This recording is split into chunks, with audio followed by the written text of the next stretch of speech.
Welcome to Fuller Butz, a behind-the-scenes plastic surgery podcast. Yes, you heard that right. Join your co-hosts, Dr. Sam Fuller and Dr. Dan Butz, board-certified plastic and reconstructive surgeons, on an exclusive full-access pass into the world of plastic surgery. Combining their expertise and training, Doctors Fuller and Butz will share medical insights, detailed explanations, and lighthearted humor to keep you entertained and informed. We're certain you'll become passionate about the plastic surgery specialty, and between debunking myths, uncovering truths, or just making you laugh out loud at their perspective on this creative and artistic field, we've got something for everyone. From tummy tucks to Botox and mommy makeovers to surgery do-overs, the Fuller Butz Podcast will surely satisfy your podcast fix. All right, now let's dive into this episode. Hello, everyone, and welcome back to the Fuller Butz Podcast. I'm here with my co-host, Dan Butz, Dr. Butz from Milwaukee, Wisconsin, as well as a special guest here, Dr. Tracy Warhop. How is everyone doing this week? Doing great. Just happy to have a guest. Take some of the weight off my shoulders. Yeah, it's exciting, as we get into season 2 with the episodes and the topics. We thought it would be key to bring in some experts in different realms, areas that we don't really necessarily focus on, but where our patients' pathways really line up or cross over and overlap, and that's to do with overall wellness, overall health, biohacking, recovery. And I think that's, not just if you're a plastic surgery patient, but any person. I'm, for one, somebody who is a client of the House of Health, which has 2 offices, both in South Bend and Indianapolis. And those are owned and managed and organized, and is the dream child of Dr. Tracy Warhop, who is our guest today. Tracy, I think we'll just jump in. I would love for you to tell our audience members, and what's exciting is that I just clicked refresh on our feed, and we are now being aired in 22 different countries and over 150 different cities. And so it's exciting to see that broad spectrum, but just tell everyone in all the different countries who are tuning into the Fuller Butz Podcast who you are, what's your training, your expertise, what's your career, what are your interests, and then we'll take it from there. Yeah, thank you so much for having me. Tracy Warhop. I am a doctor of naturopathy, and I specialize or work in preventative medicine and functional wellness. So that includes many different things: hyperbaric oxygen therapy, biohacking, and any tools and treatments that we can use to create longevity. It includes, a lot of athletic fields, athletic treatments, but also the surrounding community, surgery, so pre and post surgical, and that's how Dr. Fuller and I know each other and work together on. And but many aspects of, again, longevity and biohacking. Yeah, it was a pretty serendipitous relationship that we formed somewhat out of necessity, but also just out of, sort of luck. And it's really grown, and I'm very excited and proud to be a part of it, the small role that I help with at the House of Health. And so can you tell our listeners a little bit about, what type of person would be a candidate to show up to the House of Health, and what's, one way to get started with, overall, healthy living? Yeah, we see, I would say, a wide variety at the House of Health in both locations. So our location in South Bend is going to be, obviously, we see a lot of the University of Notre Dame athletes, St. Mary's and Holy Cross. So we're seeing a lot of athletes that just want to learn how to recover, that need education and how do I recover faster? How do I get better? Or they're dealing with an injury or concussion of some sort. And so they come to see us for that. But then we have a wide range of the community. We've got, again, a lot of pre, post-surgical in all different areas, whether it's a hand surgery or ACL, or it could be plastic surgery that they've had done. And then we've got, cancer patients, autoimmune patients, and a good variety of people that are looking for other ways maybe to prevent feeling worse, but are also in the process of healing. So we see a good variety. And I would say in Indianapolis, we get less collegiate athletes, more professional athletes here in Indianapolis. And then we see the community as well. So it's a good, healthy variety of the community. Do you treat professional athletes different than like everyday people, as much as like, sometimes we surgeons like to look at ourselves like athletes having to operate for 16 hours straight. But how do you kind of approach a real true athlete compared to, a middle-aged guy in their 40s trying to be a little healthier? I would say everyone's treated individually. We try to, especially in like naturopathic, care, we really like to look at the body as an individual. So we are, in a sense, treating athletes different than maybe someone else that's not competing and working their body the same. But we really try to look at the individual and go, okay, what is their lifestyle like? How hard are they training? What is their, just everyday life going to be like in order to, help them or know the direction that we should go? But definitely treating athletes different than maybe the basic community, you could say, like myself. These guys or ladies are really taking a lot of physicality, and they're working out as many hours a day as they can. And then we're resting as many hours a day as we can, finding ways to improve as fast as we can. And we're also dealing a lot of times with professional athletes. We're dealing with a different mindset, like they just want to go and go and go. And they want to do more and they want to perform better. So they've got a really awesome mindset to work with. That's like, okay, we're this 1% of the population that wants to take everything to the next level. And that's exciting to work with. It's really rewarding. But they definitely have their own mindset, I would say, compared to maybe someone else coming in.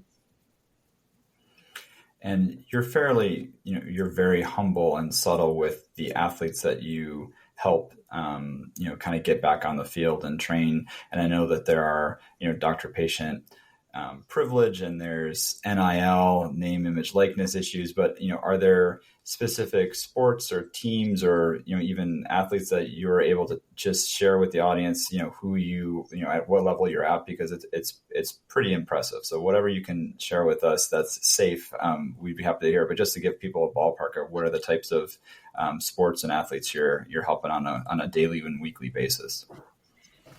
Yeah, thank you. Up north, it's, again, a lot of the University of Notre Dame athletes. I would say football is probably the biggest team we see because of just TBI, concussion, the physicality of the sport, inflammation response. So that's what we're seeing, a lot of football, but a little bit of everyone: golf and tennis and swimming and track and field and basketball. So we see a little bit of everyone there. And it's funny because I grew up in South Bend, but did not grow up a Notre Dame fan. I did not like Notre Dame. I was like, no, I don't think I want to work with them. And, they just grew on me. The coaches are amazing that I know. And it's just a really great group of people and athletes and a great community. And then we do a lot virtually as well. In Indianapolis, of course, we've got the Pacers and the Colts. So we see a lot of those athletes. But we work virtually. So we've got anywhere from Philadelphia to Dallas to Miami to LA. We're a little bit all over the board in the United States, which makes it really fun. I work with PGA, so I'm doing golf. I've done some AVP volleyball, but I would definitely say NFL takes up most of my time, and then a bit of NBA too. And so can you just give us some insight on what a virtual consultation would be like for somebody who's, let's say, a football player in LA who's contacting you? Are you telling them, do they have a hyperbaric oxygen system in their house and you're telling them for how long to be in? Or are you telling them what nutrients and supplements or how much rest? Are you reviewing their data on their smart devices to kind of get an idea of what their rest is? Or are you telling them to do a 3-day fast? What kind of information are you telling them? Dr. Fuller knows I love the fasts. Yes, we go over really a bit of everything that we can improve longevity in their career. So virtually is fun because I think we've come upon this new time that's we're able to do so much more virtually than we thought we could. So we really start with getting to know each other. And again, getting to know this athlete or individual. What's their mindset like? What's their body like? What's their daily lifestyle? And then we really dig into the basic patterns like nutrition, sleep patterns, trauma or stress, because professional athletes go through a lot more stress than people realize. There's media, and much more media than there ever used to be. There's, relationships. They're away from home all the time. Maybe they have kids that they don't get to see as often. So when we're on these calls, we really try to discuss, okay, where are we at? And we meet them where we're at. And then we figure out what really needs that improvement. And how do we create longevity in their sport? So if we're referring to like NFL, a lot of times football today, longevity isn't, you see, a few, you've got your Tom Brady and you've got, your few, maybe your kickers that have a longer career span in football. But for running backs and maybe wide receivers and lots of other positions, it's not very long today, and it can be longer. I think that's what we need to focus on. So our goal is to get down to nutrition. We love to do testing, and really, I love to get a little bit nerdy with, okay, where's our panels at? Where are our vitamins at, nutrients and hormones and all of those great things, and really dig into how we can change nutrition for them. And then how many hours are we sleeping a night? I love for my athletes to sleep 12 hours a day. So that could be 10 hours at night and a 2-hour nap. So they're sleeping a lot more than the regular individual. And once we go over a lot of that, a lot of times we're also talking about mindset. So where is our mind at? How can we improve stress? How can we improve everything down to like breathing patterns? Like you said, fasting. There's so many ways to improve the body. But again, it's really just trying to create longevity in their sport, because every year just benefits them and their family and everyone around them. That's pretty incredible, just like how, vast and kind of complicated that process can be. And obviously, like you're mentioning, these professional athletes are at the highest kind of echelon of their career and performance, and trying to maximize all that. Taking it back to plastic surgery, potential plastic surgery patients, what are things that patients can do before surgery, after surgery, to kind of maximize healing? I'm sure it's similar. You injure something playing a sport or kind of creating a trauma. How would you go about kind of optimizing that process for patients? So we love to do hyperbaric oxygen pre-surgical. A lot of people always think recovery post-op, post-surgical is really great, but pre-surgical actually helps to create that oxygen in the tissues and cells that help the skin, not just the skin. A lot of people look at the skin, but the internal tissues to heal at a faster rate. So we've got some really fun studies that are finally coming out about that pre-surgical protocol. So it can be anywhere from 10, 20 to even 40 sessions. I would say 10 to 20 is average for pre-surgical. And that can be ACL, football type surgeries, or that could be plastic surgery. But plastic surgery obviously is easier to plan because you're planning that date, when that's going to happen. But we love to do that pre-surgical procedure. So hyperbaric oxygen would be number one, I would say. And then we've got all these other, tools that we like to use, like IV therapy or ozone therapy, to help, strengthen the body, strengthen the immune system before you go under, and have that done. And then the post-surgical is, the great recovery, where we try to do more sessions in hyperbaric oxygen to heal the wound, to, bind that tissue better and just help the body repair. Yeah, I think that it makes sense. Some of the studies in the plastic surgery world shows that smoking cessation, like it really needs to stop, at least 6 to 8 weeks before the surgery. Otherwise, if you're smoking even a week before and stop, like that's going to impair your wound healing. And so I would say that, it makes sense that the reverse is true, where if you're optimizing your oxygen intake, you're, sort of going over and beyond what hyperbaric oxygen can offer your body, then potentially that can put you, in the setup for success.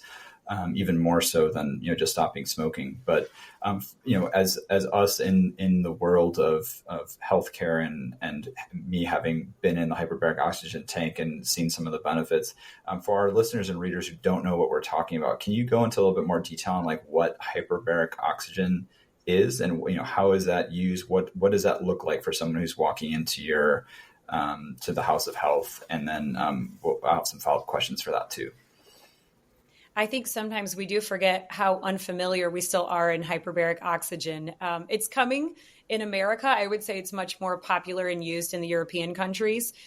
Israel puts out a lot of hyperbaric studies, but we're slowly growing in the States. But it is a large chamber, and they come in all different shapes and sizes depending on the manufacturer. But hyper meaning pressure, so hyperbaric, and then oxygen. So pressurized oxygen is what we're doing inside the chamber. So I always describe it to people like you go in, you get zipped up, and it's really like laying in a big comfortable bed. You get to relax. You can take a nap. Some people like to read a book. We encourage just whatever it is to rest the brain or to use the brain in a positive way.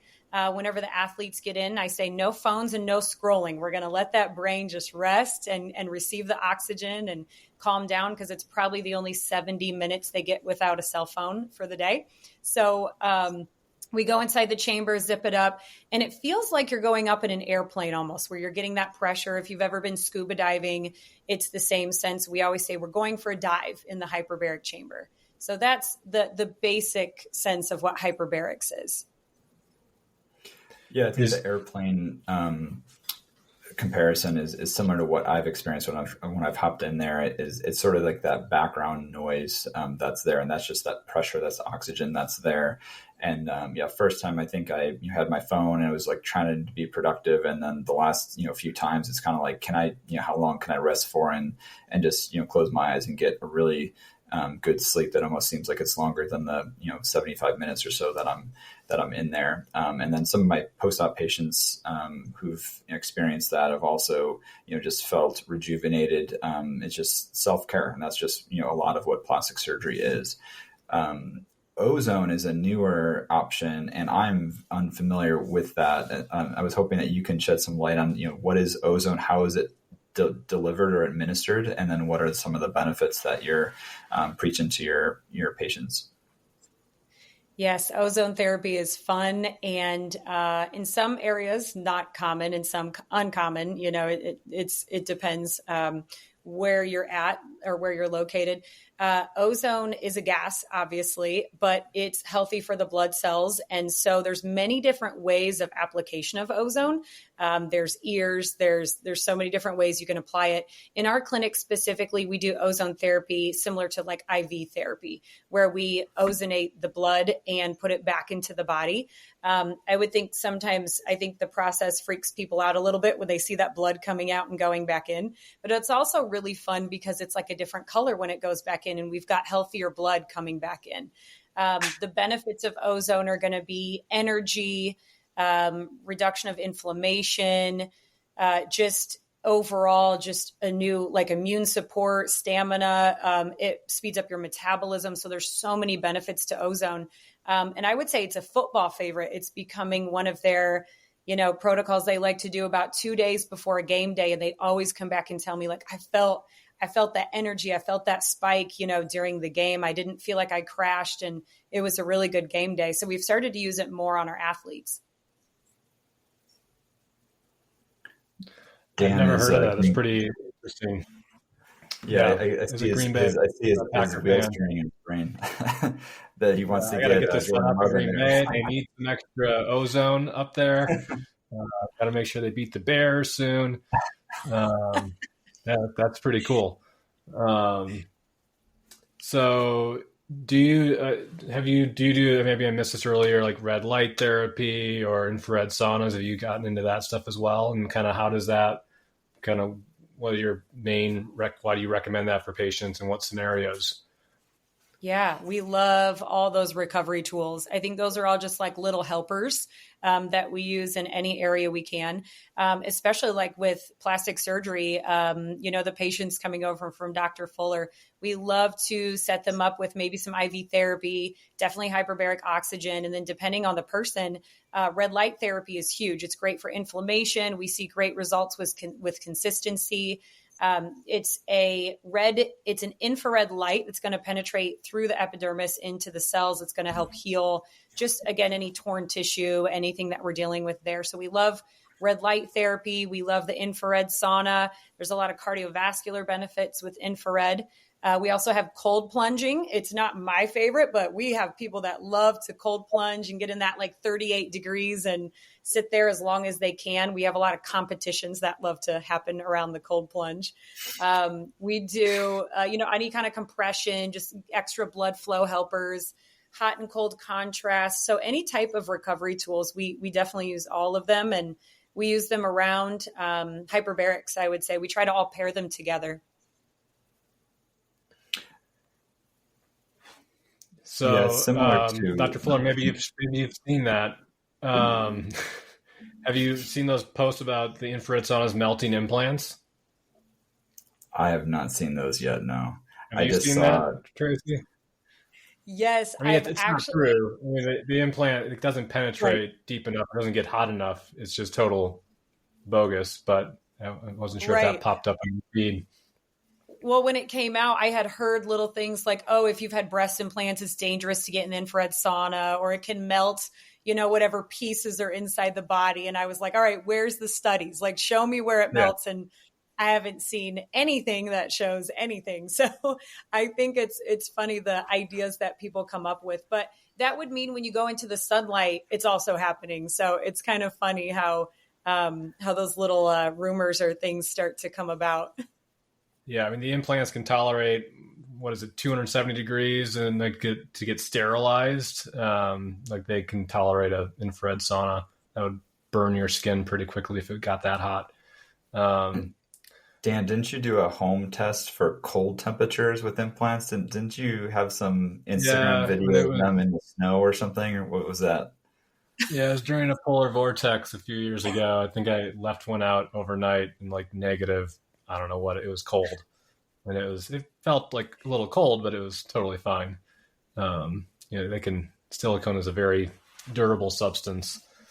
Wow. That's actually a really smart experiment, just to show people how strong they really are. That could be a great video.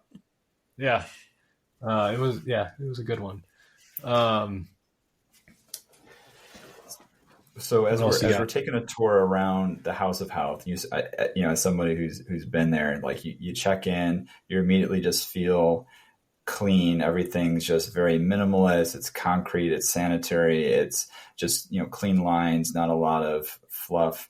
You kind of walk past the pressure garment room where people can relax. There's an IV therapy room with ozone options. There's a hyperbaric oxygen we've talked about now. There's the cold plunge that we talked about infrared, red light therapy, which are great. But one of the main things that post-op patients, especially plastic surgery patients, consider is lymphatic massage. And I know, Tracy, you're big on that. I've had some, very happy patients who've seen you and have done their work. Dan and I have talked about that a little bit on our podcast, just because, at least in the plastic surgery journals, there's not like hard concrete evidence that it is superior. And for us, like my usual stipulation is like, I just want the body to heal for like 2 weeks, one, so that they feel good laying flat and have somebody push on their stomach to not overdo it. But other than that, I kind of leave it up to the patient, how aggressive they want to be, how swollen or full they are. But I would love to hear from your standpoint, what your thoughts are on lymphatic massage after surgery, timing wise, length of treatment, and then see what Dan has to say about his own approach up in Milwaukee for lymphatic massages. Oh, I love lymphatic massage. It does wonders, and I feel like we just always see results, and that's the goal. One of the reasons I went into the field of naturopathy was because, we've got a lot of different doctors, right, in different areas, but I'm like, where's the lymphatic doctor? We don't have anyone who really studies the lymph and really processes what is the lymph and why do we need it? And I mean, we can put a million things in the body, whether it's pharmaceuticals, it's food, it's whatever it may be. But if we're not also cleaning out, and in today's world, there's a lot to clean out. So if we're not cleaning out, we're not healing, and we can get very sick. So I love anything to do with the lymph system. I teach all the, the tapping, the lymph movement, all these different things. But especially post-surgical, lymphatic massage can be very beneficial. And what I love is working with the surgeons, like what's a good timeline? Should you be laying face down? Should you not? Do you need to sit up for this?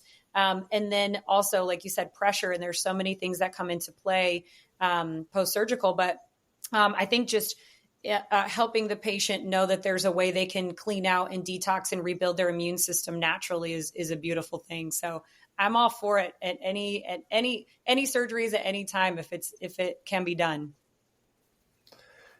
Yeah, I think, we often get patients asking about it, and we just recently have, trained one of our providers to, start offering it. And, she came back from this course just talking about how amazing it is and how these patients are like feeling so much better. And then some of the earlier patients utilizing it kind of are getting that feedback, which is really exciting. And also something that I wasn't aware that you can actually see benefits from doing it before surgery, similar, like you're saying, to doing the hyperbaric oxygen before surgery to kind of prime things to be more prepared. Which again, this always learning more and more kind of different ways to try to make these surgeries as safe as possible, as quick as recovery, and utilizing these tools, it can be a really helpful thing. What are your thoughts on that kind of pre-procedure, pre-sporting event? Is that kind of, you all in on that? Definitely. And anything's worth a try, right? And I would assume anything pre-surgery is going to be a helper. Again, clean out that lymph, get it moving. What I think I find most of the time is lymph is stagnant in so many people. Maybe it's because they have so many toxins going on, or they never knew to clean out the lymph, or maybe they don't sweat, or maybe they don't have enough bowel movements, all these things that detoxify the body.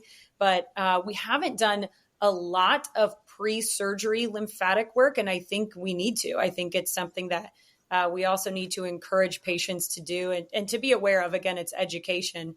Because, after you have the surgery, it's always easy to go, oh, now I need the recovery. But not a lot of people think about beforehand. But that's what I love about like plastic surgery is you've got it planned, what's happening. So you can really prep your body. And I would think that would help the surgeon as well to have a healthy body to work on without complications. Yeah, Dan and I have talked in depth offline about just like creating a program for patients where, we can kind of put them into the system, kind of like if a Notre Dame athlete tears their ACL, they're not having it fixed the next day. They're actually, strengthening the other muscles. They're prepping, and it's done, a few weeks later even. And I didn't really appreciate that until I joined Southwest Orthopedics and just, kind of spoke and talked to some of the sports guys and understood why they're delaying things. Because, for most broken bones and stuff, you want to fix and reset and get back up to full go. But plastic surgery is one of those things where, I feel like some patients do great. Most patients do really well. There's some patients who have issues, and you're just wondering, is there something you can do so that everyone sways into that trajectory of success? And I know with total joints patients, they're doing more nutritional supplements, after surgery and stuff. But it's that pre-op, perioperative, and post-op biohacking, which is kind of our next segue into this topic as far as, how do we really create elite patients, as much as we're trying to create elite athletes, how do we make a patient who just is a home run every single time? And what is that combination of pre-op, intra-op, and then post-op care, and having some system or program where they can get their numbers right and kind of get optimized from a nutritional standpoint, from a lymphatic clog blockage standpoint. We're seeing patients who are coming in having lost significant weight, over 100 pounds plus, who had a couple kids, which obviously affects things, C-sections and things, which affects drainage and lymphatics. And although we say that, it's something you can plan for, we're in that time of the year, at the end of the year, where there are almost plastic surgery emergencies where, like, I saw a patient yesterday who's like, I want to get on as ASAP, or it's really worked around their schedule. They may have a couple of weeks off work, around the holidays that they want to get done. And so it's not always something that you can perfectly plan for at this time. But if we can get something, into our pathways that sets them up for success, I think they'd be more willing to wait an extra week or 2 weeks rather than try to get on the schedule, as soon as possible to get their implants or their mommy makeover or whatever. That is part of biohacking. Yeah. I think there's that beautiful part of, again, when we're teaching like mental health or emotional health with plastic surgery, just seeing people so happy with their results and feeling better about their bodies. Like you said, there's so many things, whether it's breast cancer, whether it's having children and you've got all this skin, or losing a lot of weight. There's so many circumstances that you just see their mind and their emotional health just completely improve after the surgery. So that's a beautiful thing. I think we get to see, I'm sure you do post-op, but that we get to see through that process through recovery. Yeah. And just, I was speaking to someone in the hospital today about, she was like, oh, where can I go for a facelift? And I was like, look, you are my age. You do not need a facelift. Like, you probably just need a good night's sleep away from your kids more than anything.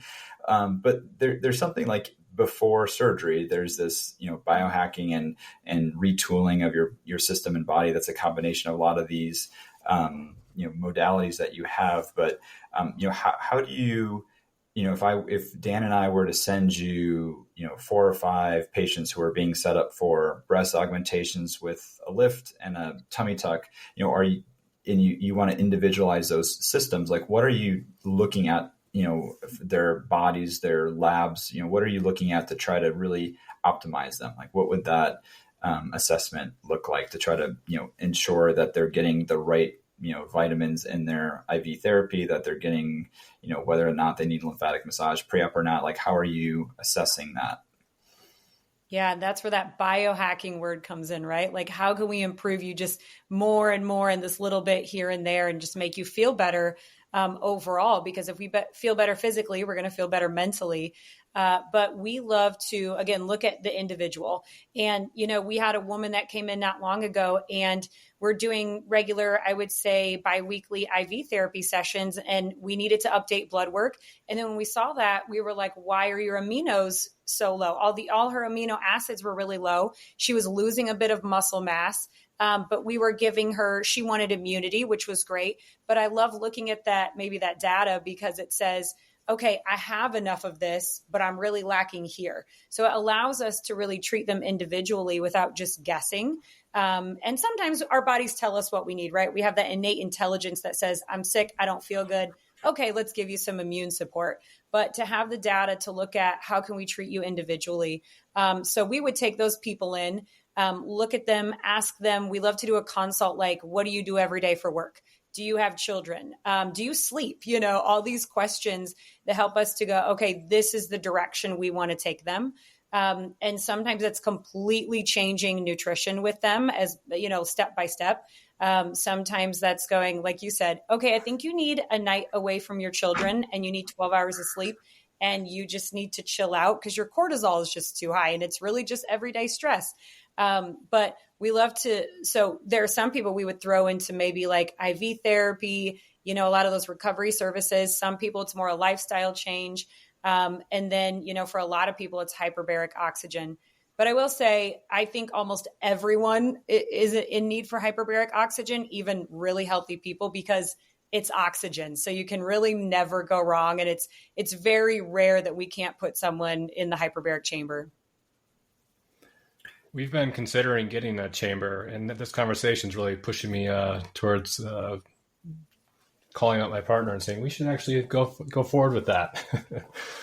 To me, it's very straightforward to use. I enjoy it. I kind of look forward to it. It's really just trying to set up time. And to me, it's as much as I'm harping to my patients, like, invest in yourself, invest in the recovery. Like, I need to do that for myself. And so I'm selfishly listening to Tracy talk. And, I call her up when my wife and I were sick, and like, we need to get in for an IV, and we get the IV and we feel better. But I feel like biohacking is not needing that emergent IV of being healthy and energetic every single day. And still, whether it's biweekly or some sort of maintenance program to really keep you optimized, rather than me finally texting and saying, I am exhausted. I've been on call 10 days in a row. I need help.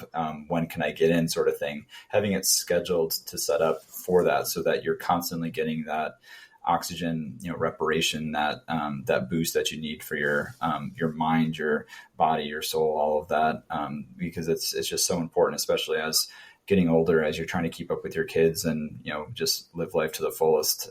It's really something that I'm excited to be a part of. It's really fun, and something that I was not as aware of until, I kind of got the call from House of Health to help, collaborate. Yeah, I think it takes years to really get to that point. I mean, it took me, 10 years to go, okay, now I feel like I'm eating clean and I understand how to eat. But as our food changes, we have to change. And, as life changes, we also have to pivot and turn. But it becomes, as the years go on and you learn more, of course, it gets easier to go, okay, I'm planning this hyperbaric session, or I'm getting my 5 in a row that I need to do. Or, now I have I call them my non-negotiables. Like, I don't really eat out. It's a non-negotiable for me. When I wake up, I'm eating eggs and lamb, or I'm eating eggs and beef, and this is it. Like, it's a non-negotiable for me. Or when I wake up in the morning, I'm getting grounded and I don't look at my phone. It's like, it takes years to really, I think, apply all of those things that but sometimes you're not doing. But, healthcare providers, we take care of a lot of other people, and we're not always the best at making plans ourselves on, biohacking and taking care of ourselves. For sure. Couple follow-up questions. And I would just, give a shout out to your Instagram page, both House of Health, and then your personal page, Dr. Tracy Warhop. Those pages have a lot of these tips and tricks, healthy foods, things to avoid, things not to avoid, that, I'm always clicking and learning something new. And so I encourage everyone to check those out and follow her. She provides real-time information and good education. And it's very quick hitters. There's not something that's very involved. It's do's and don'ts that I think are very helpful. And, on that topic, how do you stay up to date on everything? Like, how do we, how does someone in your field maintain that high level of optimization of all of these different modalities that you offer? I know it sounds like you're maybe giving you're a guest speaker of hyperbaric oxygen down in Florida. Like, are these conferences, or these, journals, or like, how are you staying up to date to offer and deliver the best for your athletes and for your patients? Working with the best, right? That's why we all work together, just working with the best people that can feed you and help you learn. And I think working with people in a little bit of different fields, but, you're all in that same type of group, really just helps improve. That's why we love coming to like Dr. Fuller and Dr. Butz and saying, how do we do this? What is this? We're not familiar with this. So I think definitely working with others, multiple brains are always helpful. I attend a lot of conferences, and I make sure they're the ones that I can apply. What am I great at? What do my athletes need from me? And where can I find it? So I am part of the International Hyperbaric Association. I'll be speaking there this October. Just the specific areas that I know, these are the doctors I want to work with, or the healthcare providers I need to talk to. The conferences that are great, lots of different biohacking conferences, but also lots of like athlete specific or brain specific, or, those kind of areas. So I think it's just broadening, not just where you're at, but learning from others, and having mentors and growing with others. Well, this has been a really informative discussion. I hope our listeners, find it equally, intriguing, and really, go explore how they can not only maybe prepare or just make themselves healthier, and live longer, more productive lives, not only just for surgery or those elite athletes. And yeah, any last minute questions, Sam, or any last minute comments? 3 quick hitters. I think they'll be very brief, but I just want to hit this home for the listeners, for the viewers. Number 1, if you are a plastic surgery potential candidate, somebody who's a patient who may have a plastic surgery coming up, what would be 1 or 2 things that you would suggest to them if they're about to endure a 4 to 6 hour surgery? What would be like the biggest bang for the buck, or what, how would they're scheduled already with Dr. Butz in 3 or 4 weeks, middle of October. What can they do to optimize? Is there any, immediate impact that you can provide for them?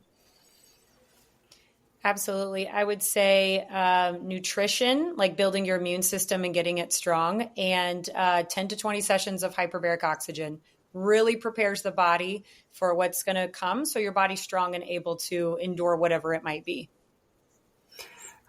2, I watched the Bears lose, unfortunately, on Sunday night, but DJ Moore, who was on the sidelines, was using that device that you are a big fan of to help. It looked like his calf muscle, his quad muscle, that kind of goes back and forth very quickly as a massager. And I think maybe the creator, the owner, something like that. But if you are a busy surgeon, you're a weekend warrior, somebody who runs, who works out, who's on the Peloton, who has, back, neck, aches, pains, they're not close to House of Health. They're in, Iowa. What can you recommend or suggest that they do? Is there an at-home device or tool that is relatively inexpensive that you just think is a fun thing that can help them recover faster from some workouts or just strain, from their everyday work? Yes. I can name 3 things off the top of my head that I have probably here in my office somewhere and carry them with me everywhere I go in my suitcase. So definitely like a massage gun, like a Theragun, Hypervolt, something like that. I have the compression boots, those big boots that you put on that squeeze the legs. I carry those everywhere with me as well. And then I use a medical red light pad. So it's a travel red light pad. We actually use the only ones that can go inside of a hyperbaric chamber. They're tested under pressure, and I carry those everywhere with me as well. So I would say those are 3 simple, easy, like I can pack with me in my book bag or I can have at home.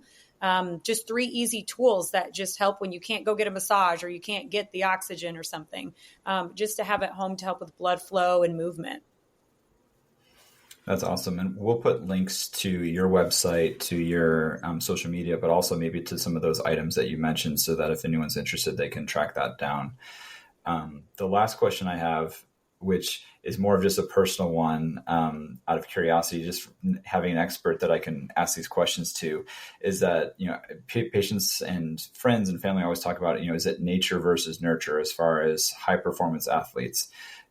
Are people born with it? Can they be made into more elite performers with hyperbaric oxygen? Is there something innate with their DNA that just makes them better? Is it mental attitude, not having as a pain level, a threshold? I've seen some, high performance or professional athletes, especially in my fellowship in Baltimore, who seem to have no pain whatsoever, even though they fractured both of their forearm bones. And it's like, is that what it takes to become an NFL player? Because you could just endure pain and with no compromise. Like what have you seen in your career and your practice that just separates the elite, the best of the best from not?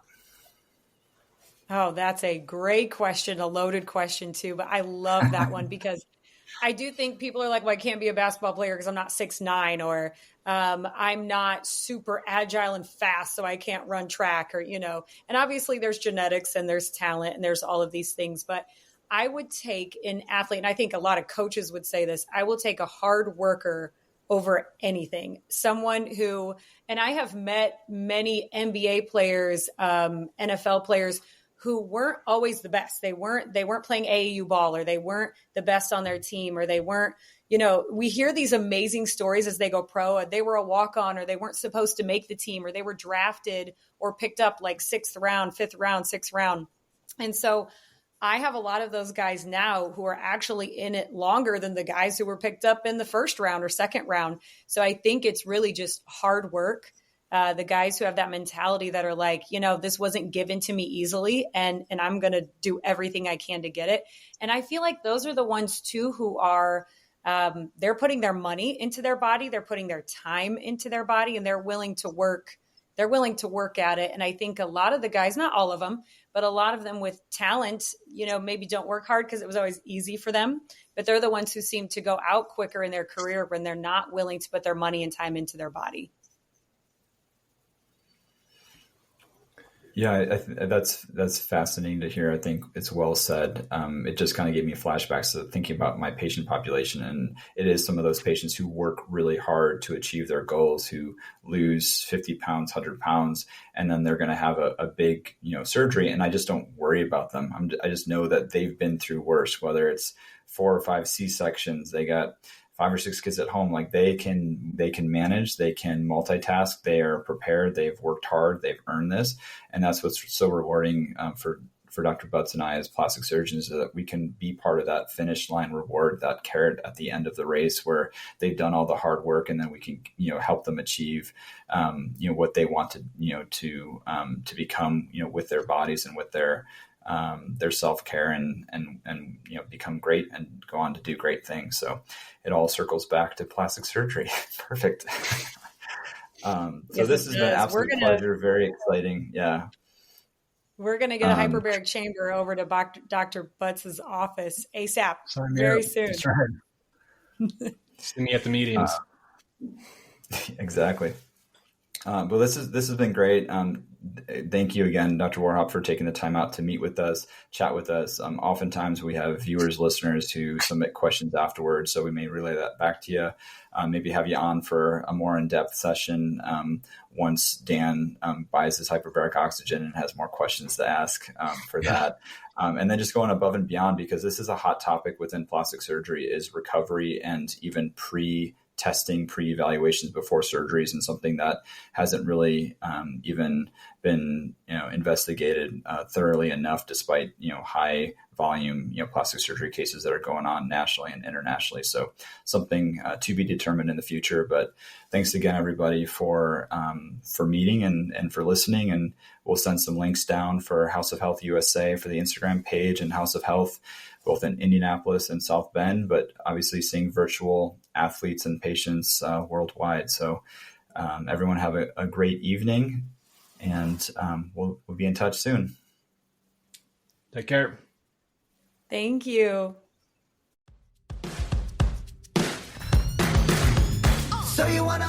Thanks so much for tuning into this week's episode of Fuller Butz, a behind-the-scenes plastic surgery podcast.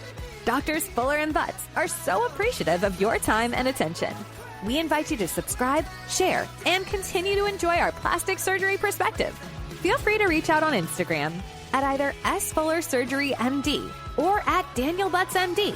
That's Butz with a Z, for comments, suggestions, and support. Remember, be artsy, stay scientific, and make life fun.